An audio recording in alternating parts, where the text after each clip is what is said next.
अस्सलाम वालेकुम क्लास। आज हम स्टार्ट करने जा रहे हैं हमारा नया टॉपिक, जिसमें हम डिफरेंट फार्मूलाज को डील करेंगे, जिसमें हम सबसे पहले निकालेंगे कि बोनस किस तरह से निकालते हैं। ठीक है, अगर आपने किसी कॉलम्स को, किसी सेल्स को ऐड किया है तो वो आपका फॉर्मूला आपको बताए भी कि किन किन सेल्स को ऐड किया है। किसी के नाम के साथ मिस्टर और मिसेस कैसे लगाते हैं। अगर आप कहीं डिलीवरी देने जा रहे हैं तो डिलीवरी का स्टेटस कैसे इवेल्यूएट करते हैं और एक्यूमुलेटेड बैलेंस कैसे फाइंड आउट करते हैं। तो इस काम के लिए सबसे पहले हम चलते हैं पहले टॉपिक की तरफ, जिसका नाम है जी बोनस निकाल के मेथड्स। हमारे टॉपिक की आपको समझ आए तो हमारे चैनल को लाइक करना, सब्सक्राइब करना, शेयर करना मत भूलिएगा। ओके जी, स्टार्ट करते हैं हमारा नया टॉपिक, जिसका नाम है जी how to find out the bonus. सबसे पहला काम, यहाँ पे उसने सिंपल बोनस बताया हुआ जी कि जी 10% होता है। 10% किसका? बेसिक सैलरी का। तो इसको निकालने का आसान तरीका ये है कि जी बेसिक सैलरी पकड़ी और उसे ज़रब दी किसके साथ? 10% के साथ। मैंने 10% का साइन लगा दिया। ये देखिए, जो ही मैंने एंटर किया यहाँ पे आ गया आपका 8,790 रुपये बोनस आ गया। इस सारे को मैं नीचे करके ड्रैग कर लेता हूँ। ये आपका आ गया 10% बोनस सबकी सैलरी के हिसाब से। अब वो ये चाह रहा है कि भाई ये 9,000 जो सा है मैंने सब में ऐड करना है सैलरी के अंदर ऑटोमेटिकली। तो इसको कैसे ऐड करना है? इसको ऐड करने का आसान तरीका क्या है? सबसे पहले आपने इस सेल को कॉपी कर लेना। Ctrl+C से आपने सेल को कॉपी करना है। कॉपी करने के बाद इस सारी सैलरी को सिलेक्ट करना है। सिलेक्ट करके राइट क्लिक करना है। राइट क्लिक करने के बाद आपने जाना है जी पेज स्पेशल में, और पेज स्पेशल में जाकर यहाँ पर ये लिखा हुआ है ऐड। आपने ऐड पे क्लिक करना है। ये देखिए, ऐड पर क्लिक करना है और ये देख लें, ये सारी वैल्यूज को आप एक दफ़ा नोटिस कीजिएगा कि सब की सब वैल्यूज में 9,000 ऑटोमेटिकली ऐड हो जाएगा। 87,000 है तो 9,000 ऐड होके कितना हो जाएगा? 96,900 हो जाएगा। ठीक है, इस तरह 9,000 सब में ऐड हो जाएगा। अब जो ही मैंने ऐड पे क्लिक करके ओके करना है तो ये देखें ऑटोमेटिकली सबके अंदर 9,000 ऐड हो गया है। इसे कहते हैं how to embed bonus automatically, कि भाई आप ऑटोमेटिकली भी बोनस को अपने सिस्टम में ऐड कर सकते हैं। इस तरीके से आप अपनी वैल्यूज का बोनस निकाल सकते हैं। फिर अगर आपको कोई कहता है, मैं Ctrl+Z करता हूँ, आपको कोई कहता है कि जी भाई ये बोनस जोन सा है ये तो आपने निकाल लिया, अब आपकी टोटल सैलरी जोन सी है वो कितने बनेगी? Total salary in hand. तो इन हैंड सैलरी निकालने का तरीकाकार क्या है जी? इक्वल लिखा, जो आपकी बेसिक सैलरी है उसमें हमने प्लस कर देना है क्या? जो बोनस निकाला है। तो जो ही मैं बोनस को ऐड करूंगा तो ये मेरी हो जाएगी टोटल सैलरी। टोटल सैलरी वो सैलरी होती है जिसमें आपने अलाउंसेस ऐड करने होते हैं और डिडक्शंस को माइनस करना होता है, तब जाके बनती है आपकी टोटल सैलरी। उम्मीद है आपको ये टॉपिक आसानी से समझ में आ गया होगा। इसके मैंने दो तरीके करवाए हैं। नंबर एक, सिंपल बोनस के जरिए, मतलब सिंपल 10% के हिसाब से निकालने का बोनस, और दूसरा मैंने आपको फिक्स बोनस यानी 9,000 के जरिए भी निकाल के दिखाया और इसी में ऐड करके भी दिखाया। और थर्ड चीज़ मैंने इसमें निकाली कि टोटल सैलरी कैसे फाइंड आउट करते हैं। सो टोटल सैलरी को फाइंड आउट करने के लिए हमने फॉर्मूला क्या लगाया था कि जी इक्वल लिख के सैलरी में हमने ऐड किया, जो सिंपल बोनस हमने निकाला था उसको ऐड किया तो हमारी टोटल सैलरी निकल के आ गई। उम्मीद है आपको यहाँ तक बात आसानी से समझ में आ गई होगी। इसके बाद चलते हैं जी दूसरे टॉपिक की तरफ। इस टॉपिक में हम कहना चाह रहे हैं कि भाई मैं जिन जिन चीज़ों का सम करना चाहता हूँ उनका सम करके बताओ, और साथ में मुझे ये भी बताओ कि किन किन वैल्यूज़ पे सम किया है मैंने। वो मुझे एरो लगा के शो करवाएगा कि भाई इन इन वैल्यूज़ का मैंने सम किया है। मैं यहाँ पे करके देख लेता हूँ। यहाँ पे मैंने लिखा इक्वल सम, ब्रैकेट को ओपन किया और कंट्रोल को दबाकर जिस जिस सेल को आपने सेलेक्ट करना है उस सेल को सेलेक्ट कर लें कि जिनका सम करना है। मैंने जिनका सम करना है मैंने उन सेल्स को सेलेक्ट कर लिया है और कंट्रोल मैंने दबाई रखा है। ठीक है, और जिन जिनको मैंने सेलेक्ट किया है उन पर मैंने कंट्रोल दबाई रखा है। अब जो ही मैंने सेलेक्ट कर लिया कंट्रोल को छोड़ देना है और ब्रैकेट को शिफ्ट 0 से क्लोज कर देना है। मैंने यहाँ पे एंटर किया तो आंसर आ गया सम का 880। अब 880 तो सम आ गया। अब यही 880 मुझे ये भी बताए कि भाई ये 880 किन किन को सम करके आया है। तो आपने प्रेस करना है Alt MP। ये देखिए, मैं आपको दावे से कहता हूं कि आपको ये बात किसी ने नहीं बताई होगी कि आपका सम आपको ये भी बता सकता है कि किन किन वैल्यूज का आपने सम फाइंड आउट किया है। उम्मीद है आपको ये टॉपिक आसानी से समझ में आ गया हो। अगर आप इसे दोबारा करना चाहते हैं तो फिर वही चीज़, आपने इसको डिलीट करना है। मैंने यहाँ पे लिखा इक्वल सम, ब्रैकेट को ओपन किया। ओपन करने के बाद पहले मैं इन निशानात को हटा लूँ तो ज़्यादा बेहतर है। ठीक है, इक्वल लिखा, सम, ब्रैकेट को ओपन किया। जिन जिनको मैंने सिलेक्ट किया, ठीक है, कंट्रोल लगा के, उनका मुझे सम निकाल के दे दे। ठीक है, और ये देखें, जो ही मैंने ब्रैकेट को क्लोज किया, एंटर किया, यहाँ पे सम आ गया 901 रुपये। अब सम तो आ गया, अब मुझे चाहिए कि भाई वो बताए भी कि किन किन का मैंने सम निकाला है। तो इस काम के लिए आपने ऑल्ट एम और पी प्रेस करना है। ऑल्ट एम पी क्या करेगा? ऑल्ट एम पी ये करेगा कि मैयर करेगा और उन पॉइंट्स को हाईलाइट करेगा कि जिन जिन पॉइंट्स का हमने सम निकाला है।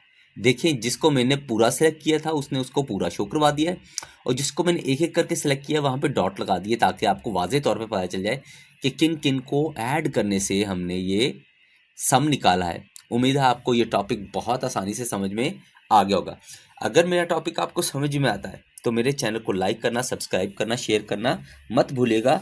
आपका लाइक जो सा है वो हमारे लिए बहुत इंपॉर्टेंट और बहुत मायने रखता है। उम्मीद है आपको ये टॉपिक समझ में आ गया होगा। अब चलते हैं हम अपने नए और तीसरे टॉपिक की तरफ, जिसका नाम है how to calculate automatically mister and misses. जहाँ पे मेल लिखा हो वहाँ पे मिस्टर लिखा आ जाए, और जहाँ पे फीमेल लिखा हो वहाँ मिसेस आ जाए। इस काम को परफॉर्म करने के लिए हमने ये डेटा लिया हुआ है, जिसमें नेम है, जेंडर है, और यहाँ पे मैंने कैलकुलेट करना है मिस्टर एंड मिसेस। अब इस काम को करने के लिए सबसे पहला काम क्या करना है जी? इक्वल लगाना है। अगर मेल है तो मिस्टर आ जाए, फीमेल है तो मिसेस आ जाए। तो इस काम को करने के लिए इक्वल लगा के कंडीशनल फॉर्मूला लगाना है, इक्वल इफ के बाद पहला काम क्या करना है? इस बॉक्स को सिलेक्ट करना है जिस पे लिखा हुआ है मेल। मेल को सिलेक्ट करने के बाद यहाँ लिखना है इक्वल के मेल बराबर है किसके? इन्वर्टेड कॉमास में मैंने यहाँ मेंशन करना है कि ये आई, इसके ऊपर लिखा क्या? मेल। कि ये मेल बराबर किसके है? इन्वर्टेड कॉमास में मैंने मेंशन किया है कि ये मेल के बराबर है। अब उसके बाद क्या करना है जी? कॉमा। तो मेल के साथ क्या लिखा है? ऑब्वियसली सी बात है, मेल के साथ मिस्टर लिखा है और डॉट भी साथ में आए, और इन्वर्टेड कॉमास को क्लोज कर दें। और क्या है? एंड ऑपरेटर लगाना है शिफ्ट 7 के साथ। और साथ में क्या है कि हमने जो नाम सेलेक्ट किया है अमार, ठीक है, इस नाम को पे आए जो भी नाम हो यहाँ पे, तो यहाँ पे लिखा है मिसेस। अब यहाँ पे अमार लिखा है तो ऑटोमेटिकली मिसेस लिखा नहीं आएगा, मिस्टर लिखा आएगा, लेकिन ये खुद से उठाएगा ये सब चीज़ें। सो मिस्टर हमने लिख दिया, यहाँ पे मेंशन कर दिया मिसेस, और फिर एंड लगा के आपने क्या करना है? दोबारा आमिर को सेलेक्ट कर लेना है। ये आमिर को सेलेक्ट कर लिया, और जो ही मैंने इसको क्लोज किया, ये देखिए एंटर करता हूँ तो यहाँ पे लिखा आएगा मिस्टर अम्मार। अब मैं यहाँ से इसको ड्रैग करता हूँ तो ये देखें ये सबके साथ आ गया। मिस्टर के साथ एमआर आ गया, मिसेस के साथ एस नहीं आया। अब यहाँ पे एक चीज़ और गलती की मैंने कि मिसेस के साथ आगे मैंने डॉट नहीं डाला, तो यहाँ पर आपने सेलेक्ट करके यहाँ पे डॉट भी डालना है और फिर एंटर करना है। ये देखें सब पे डॉट भी आ गया। अब मैं यहाँ से इसको ड्रैग कर लेता हूँ, ठीक है, तो सबके साथ आप डॉट लिखा आ जाएगा। अब ये आसान तरीका था आपको मिस्टर और मिसेस निकालने का। इसके अलावा अगर यहाँ पे नाम लिखे हो, मेल फीमेल लिखा हो, और मैं यहाँ पे बताऊँ कि ये स्टूडेंट्स कौन से हैं, क्या ये एमबीए के हैं या एमफिल के हैं, तो आप आसानी से यहाँ से निकाल सकते हैं कि एमबीए और एमफिल के स्टूडेंट कौन कौन से हैं। एमबीए वाले के साथ जो सा है मास्टर्स लिखा है, और एमफिल के साथ लिखा है एमफिल, ठीक है। तो ये काम भी आप आसानी से इसके ऊपर परफॉर्म कर सकते हो। अब चलते हैं अपने नेक्स्ट टॉपिक की तरफ, जिसका नाम है जी कि अगर डेट पर आपको, यानी सही टाइम पे आपको आपकी प्रोडक्ट मिल जाए, तो आपने उसके ऊपर मेंशन करना है कि जॉब डन। और अगर इन प्रोसेस है तो उसके ऊपर कुछ मेंशन नहीं करना। तो उस काम को करने के लिए हमने क्या करना है, सबसे पहले मैं इस डेटा को डिलीट कर लेता हूँ। ठीक है, अब इस डेटा को डिलीट करने के बाद सबसे पहला काम क्या करना है, मैंने यहाँ पे मेंशन करना है इक्वल इफ, क्योंकि या तो जॉब डन हुई है या जॉब डन नहीं हुई, तो कंडीशन लगती है। तो कंडीशन के लिए हम क्या यूज करते हैं, इफ फॉर्मूला। अब इफ लगाने के बाद सबसे पहले हमने लगाना है एंड ऑपरेटर, AND एंड, और ब्रैकेट को क्या कर देना है, ओपन। अब सबसे पहला काम क्या करना है, डिलीवर्ड के लफ्ज को हमने सेलेक्ट करना है। अगर डिलीवर्ड लिखा आए तो वो बराबर किसके हो, डिलीवर्ड के, डिलीवर्ड के। ठीक है, यानी कि डिलीवर्ड लिखा है कॉमा, और साथ में वो क्या करे, डेट के बॉक्स को हमने चेक करना है, और डेट के बॉक्स को हमने कहना है ग्रेटर देन और लेस देन। याद रखें, ग्रेटर देन और लेस देन अगर आमने सामने आ जाए, अगर आमने सामने आ जाए तो इसका मतलब होता है नॉट इक्वल, कि ये बराबर नहीं है, कि ये बराबर नहीं है। और अगर बराबर नहीं है तो इन्वर्टेड कॉमास ओपन और क्लोज करके बता दे कि भाई बात खत्म है। अदरवाइज क्या है, अगर डिलीवर्ड हो गया है तो उसके ऊपर लिखा क्या है, लिखा यह है comma, job has been done, कि क्या लिखा है, जॉब हैज बीन डन। ठीक है, फिर इन्वर्टेड कॉमास को क्लोज करके कॉमा लगाया, और इसके बाद अगर अनडिलीवर्ड हो तो क्या है, खाली सेल आए। क्या है, खाली सेल आए। अनडिलीवर्ड में क्या है, खाली सेल। ये जो इन्वर्टेड कॉमास ओपन और क्लोज किए हैं, इसका मतलब है कि अगर ये डिलीवर्ड ना हो, मतलब ये डेट पे डिलीवर्ड ना हो, सिर्फ लिखा है इन प्रोग्रेस आए, तो इसका मतलब है खाली सेल आ जाए। जो ही मैंने ब्रैकेट को क्लोज किया, एक ब्रैकेट को क्लोज किया, तो ये एंटर करूंगा तो ये देखें यहाँ पे लिखा आ गया जॉब हैज बीन डन। अब जॉब हैज बीन डन का मतलब हो गया कि भाई जॉब डन होगी, मैंने इसके ड्रैग किया। यहाँ पर 3 जगहों पे जॉब डन है, क्योंकि हर जगह पे जो प्रोग्रेस है वो डिलीवर्ड है। सिर्फ ये एक वाहिद जगह है जहाँ पे प्रोग्रेस डिलीवर्ड नहीं है। इसका मतलब है यहाँ जॉब डन नहीं हुई, इसीलिए इस सेल को हमने क्या छोड़ दिया, खाली छोड़ दिया। इस चीज़ को हम कहते हैं कि how to evaluate your system, कि अगर आपका सिस्टम कस्टमर की तमाम सर्विसेज को प्रोवाइड करता है तो वो डिलीवर्ड में आएगा, अगर वो प्रोवाइड नहीं करता तो वो अनडिलीवर्ड में आ जाएगा। ये तरीकाकार कहलाता है आपका कि किसी भी चीज़ का स्टेटस फाइंड आउट करने का तरीका। उसके बाद आया था जी अगला काम, कि जी एक्यूमुलेटेड बैलेंस निकालने का तरीका। बैलेंस तो आपने सुना है कि भाई बैलेंस ये होता है कि जी 4500 में से इनकम में से एक्सपेंस निकाल दो तो आपका बैलेंस आ जाएगा।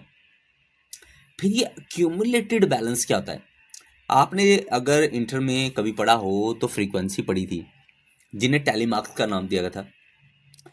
इन्हें जब हम ऐड करते हैं, पहली वाली में दूसरा ऐड करेंगे तो दूसरा निकल आएगा, दूसरी वाली में तीसरा ऐड करेंगे तो तीसरा निकल आएगा। तो इस तरह से जो एडिंग करते हैं हम, वो कहलाती है क्यूमुलेटेड फ्रीक्वेंसी।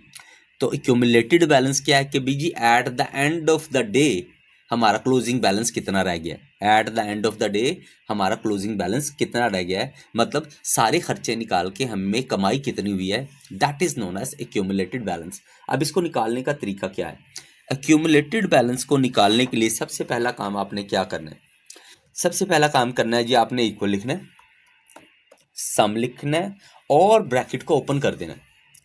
अब एक्यूमुलेट करना है मतलब सम करना है, तो सबसे पहला काम क्या करना है, आपने जो सेल में से, जो सेल को, इनकम के सेल को सिलेक्ट करना है, और इनकम के सेल के दरमियान में डॉलर लगा देना है। शिफ्ट शिफ्ट 4 प्रेस करना है तो डॉलर लग जाना है, और यहाँ पे कॉलन लगाना है, और दोबारा से इसी सेल को क्या कर लेना है, सेलेक्ट कर लेना है। ठीक है, फिर ब्रैकेट को बंद करना है, माइनस करना है, फिर सम की वैल्यू को, अब माइनस करना है किस वैल्यू को, एक्सपेंडिचर को, तो एक्सपेंडिचर के दरमियान में भी यहाँ पे क्या लगा लेना है, डॉलर। तो शिफ्ट 7 से इसको भी, शिफ्ट 4 से भी इसको डॉलर लगा लेना है। इसके बाद यहाँ पे कॉलन लगा लेना है, ठीक है, और यहाँ पे फिर इसी सेल को दोबारा क्या कर लेना है, सिलेक्ट करके ब्रैकेट को ओपन कर देना है। अब होगा क्या जो ही मैंने एंटर किया यहाँ पे लिखा आ गया 2244 रुपये, यानी 4500 रुपया इनकम थी और 2256 रुपये क्या थे आपके एक्सपेंसेस। इनकम में से एक्सपेंस माइनस किए तो रह गए 2244। अब ये 2244 क्या करेंगे, इसमें जाके ऐड हो जाएंगे। अब 2244 और 4590 ऐड होके माइनस हो जाएंगे किसमें से, 2345 से। तो यहाँ पे एक्यूमुलेटेड बैलेंस लिखा आ जाएगा, यानी इस दिन का क्लोजिंग अगले दिन का क्या बन जाएगा, ओपनिंग। और जब अगले के दिन का ओपनिंग बनेगा तो इसमें ऐड हो जाएगा और यहाँ से वो माइनस हो जाएगा। अब जो ही मैं इसको ड्रैग करता हूँ तो ये देखिएगा यही आंसर आएगा जो मैंने आपको बताया है। तो ये देखिएगा यहाँ पर 2044 रुपये में 4590 ऐड किए और माइनस किए 2345, तो आंसर आ जाएगा 4499। ठीक है, ठीक है। उसके बाद 4499 में 4680 जमा किए और माइनस किए 2434, तो ये आएगा 6735। 6735 में 4770 रुपये ऐड किए, माइनस किया एक्सपेंस के 2523 रुपये, तो 8982 रुपये आपके आ गए। तो इसी तरह से क्यूमुलेटेड बैलेंस निकल आएगा। बार बार ऐड करके यहाँ पर निकालना और फिर यहाँ पर ऐड करके फिर इसमें माइनस करके फिर यहाँ निकालने से आपकी जान छूट जाएगी। इस तरीका कार को हम कहते हैं how to find out the cumulated balance, कि क्यूमुलेटेड बैलेंस कैसे निकाला जाता है। उम्मीद है आपको ये बात समझ में आ गई होगी। इसके बाद हम अपना अगला काम करने जा रहे हैं। अगले काम में क्या है जी, कि अगले काम में हमने क्या निकालना है, ये हो गया। अगला काम हम ऐड कर लेते हैं यहाँ पे अगला काम ये है कि जी आप एक ही टाइम में किसी की वैल्यू का sum, less, minus, plus, average, maximum, minimum, all functions call कर सको, जिनके बारे में हम बात करने जा रहे हैं। तो इसको करने के लिए सबसे पहले मैंने सेल को सिलेक्ट किया, इसको होम पे गया, होम पर जाके मैंने यहाँ से ऑल बॉर्डर्स लिए और ऑल बॉर्डर्स लगा दिए। यहाँ से मैंने लिख दिया नेम, ठीक है। नेम में मैंने सबके नाम लिखे, आमिर, वसीम, उस्मा, उमर, वाहिद, वाजिद, मतीन, सलीम,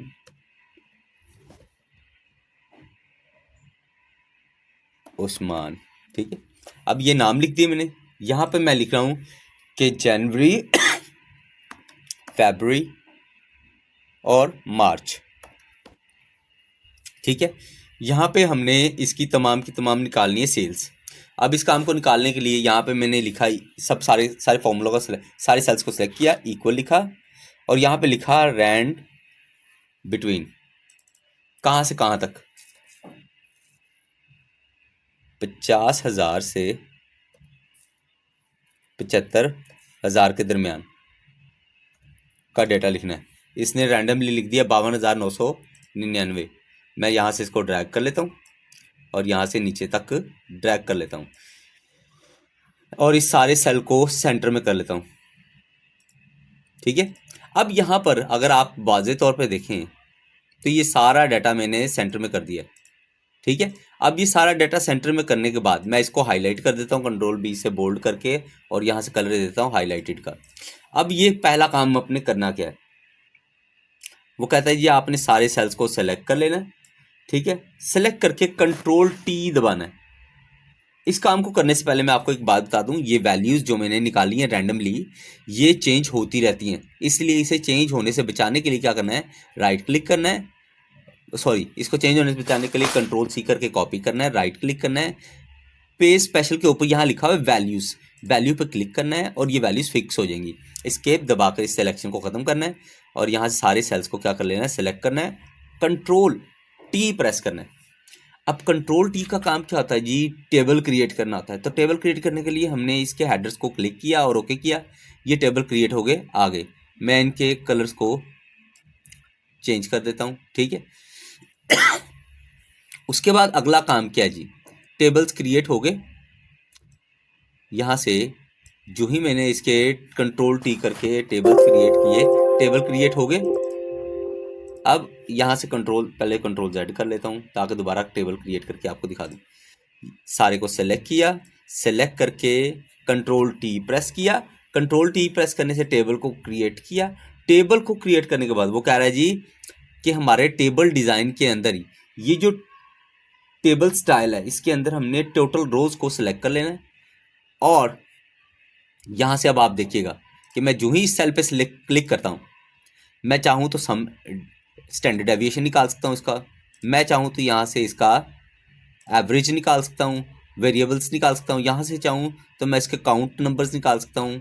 ठीक है, मैं यहाँ से चाहूँ तो मैं यहाँ से इसका एवरेज निकाल सकता हूँ, मैं यहाँ से चाहूँ तो मैं इसका सम भी निकाल सकता हूँ। ठीक है, तो मतलब हर चीज़ में यहाँ से कैलकुलेट आसानी से कर सकता हूँ। तो इस कैलकुलेट करने को, इस तरह से कैलकुलेट करने को हम क्या नाम देते हैं कि अभी आप एक ही कमांड के ज़रिए तमाम के तमाम फंक्शंस अपने एक ही टेबल में कर सकते हैं परफॉर्म। इस तरीके को कहते हैं जी how to customize your filter, कि आप अपने फिल्टर को कैसे कस्टमाइज कर सकते हैं। उम्मीद है आपको ये टॉपिक आसानी से समझ में आ गया होगा। इसके बाद हम चलते हैं जी अगले टॉपिक की तरफ, जिसका नाम है जी कि आप क्वांटिटीज़ को कैसे रेट्स के साथ मल्टीप्लाई करके अपना टोटल निकाल सकते हैं, जबकि क्वांटिटीज़ के अंदर न्यूमेरिक वैल्यूज़ के साथ साथ टेक्स्ट वैल्यू भी दी हो। कैसे जी, आइटम्स लिखी, ठीक है, VGA, graphics, VGA, CD, DVD, RAM, ROM, USB. अब मैंने यहाँ से इन 3 सेल्स को सेलेक्ट किया। सेलेक्ट करने के बाद ये सारे सेल्स को मैंने सेलेक्ट करना है और यहाँ से ऑल बॉर्डर्स दे देने। ऑल बॉर्डर्स देने के बाद यहाँ पर मैंने मेंशन करना है कि जी ये है क्वांटिटी, तो हमने यहाँ पे मेंशन किया ऊपर QTY। ठीक है, इसके बाद आया क्वांटिटी के बाद आ जाता है ये आपका रेट, यहाँ पे आ जाते हैं आपका टोटल। अब यहाँ पर मैं क्वांटिटी लिखता हूँ 12 पीसेस, 13 पीसेस। अब यहाँ से मैं इन दोनों को पकड़ता हूँ और यहाँ से नीचे ड्रैग कर लेता हूँ ताकि मेरा टाइम बचता रहे, और मैं रेट लिख देता हूँ। तो यहाँ से रेट भी मैं सिलेक्ट करके ड्रैग कर लेता हूँ ताकि टाइम आसानी से बच सके। अब मैं यहाँ से इसका अगर टोटल निकालता हूँ इक्वल यहाँ से क्वांटिटी को अगर मैं ज़रब देता हूँ किसके साथ, रेट के साथ, तो आंसर देखिएगा 0 आ जाएगा कि कोई वैल्यू नहीं आ रही, नील वैल्यू आ रही। उसकी रीज़न क्या है? उसकी रीज़न ये है कि हमारा टोटल जो सा है इन टेक्स्ट वैल्यूज़ को रीड नहीं करता। तो इस काम को अच्छे से परफॉर्म करने के लिए हम क्या करेंगे, सबसे पहले इन सारे सेल्स को क्लियर करेंगे। मैंने यहाँ से क्लियर किया और यहाँ से मैंने कंट्रोल 1 प्रेस करना है, कंट्रोल, यहाँ से सेलेक्ट किया सबको, कंट्रोल 1 प्रेस किया, कंट्रोल 1 प्रेस करके कस्टमाइज पे गया, जर्नल में जाके सारे जर्नल को रिमूव किया। रिमूव करने के बाद क्या लिखा जी, 0 inverted commas open space pcs और इन्वर्टेड कॉमास को क्लोज करके ओके प्रेस कर देना है। अब यहाँ पे अगर आपने 12 लिखना है, 13 लिखना है, 14 लिखना है, 15 लिखना है, 43 लिखना है, 55 लिखना है, तो ये ऑटोमेटिकली पीसेस दिखाएगा। अब आप इसको टोटल करेंगे तो ये देखिएगा अब टोटल परफॉर्म हो जाएगा। Equal quantity multiply by rate, quantity multiply by rate, okay किया तो ये देखें अब कैलकुलेट होके आ गया। क्यों होके आ गया? क्योंकि इन पीसेस के वर्ड को हमने इन्वर्टेड कॉमास में कस्टमाइज कर दिया है ताकि पीसेस का वर्ड वो रीड ना करे बट लिखा नजर आए, ताकि हम कैलकुलेट करना आसान हो जाए। और इस सारे को हमने यहाँ से ड्रैग कर लिया। ठीक है, उम्मीद है आपको इस सारे टॉपिक की समझ में आ गई होगी। कोई बात समझ ना आए तो आप मेरे इनबॉक्स में आके भी मुझसे पूछ सकते हैं। उम्मीद है आपको इन सब टॉपिक्स की आसानी से समझ में आ रही होगी। याद रखें, जाते जाते एक छोटी सी बात कहना चाहूँगा कि ये टॉपिक्स जो से हम बहुत मेहनत से आपके लिए तैयार करते हैं, और इन टॉपिक्स का मकसद सिर्फ इतना सा होता है कि आपको वो तमाम बातें सिखाई जाएं जो आपको मोस्ट प्रॉब्ली यूज़ की जाती हैं डेली रूटीन लाइफ में, ताकि आप इसमें एक्सेल में एक्सपर्ट हो सकें। सो हमारी मेहनत को अप्रिशिएट किया कीजिए, और हमारे चैनल को लाइक करना, सब्सक्राइब करना, शेयर करना मत भूलिएगा। इंशाल्लाह आपसे फिर मुलाकात होगी एक अच्छी वीडियो के साथ। जाते जाते एक बहुत ही अच्छी बात कि याद रखें, अल्लाह ताला के अलावा कोई आपकी मदद को नहीं आएगा। सो अल्लाह से मदद मांगे, इंशाल्लाह अल्लाह के अलावा आपकी कोई मदद नहीं करेगा। ठीक है, अगर वो आपकी मदद नहीं करेगा तो दुनिया में कोई इंसान आपकी मदद नहीं कर सकता। इसलिए इस बात का यकीन रखें कि वो जो करता है सबसे बेहतरीन करता है, और वो जैसा करता है उस हाल में आपको खुश रहना है, क्योंकि ईमान का तकाजा ये है कि इंसान को अपना काम अल्लाह और उसके रसूल के सुपुर्द कर देना चाहिए और अपनी एफर्ट को जारी रखना चाहिए। रिजल्ट देने वाली ज़ात उस अल्लाह ताला की है। सो अल्लाह से अच्छे की उम्मीद रखें, अल्लाह ताला आपके हक़ में आसानियाँ करे और हमारे हक़ में भी आसानियाँ करे। अपनी दुआओं में हमें याद रखिएगा, और मेरे चैनल को लाइक करना, सब्सक्राइब करना और शेयर करना बिल्कुल मत भूलिएगा। मेरे चैनल का नाम है एक्सेल की दुनिया, और हमारी मेहनत को अप्रिशिएट कीजिएगा। ओके क्लास, तब तक के लिए आपसे इजाज़त चाहूँगा। अल्लाह हाफिज़।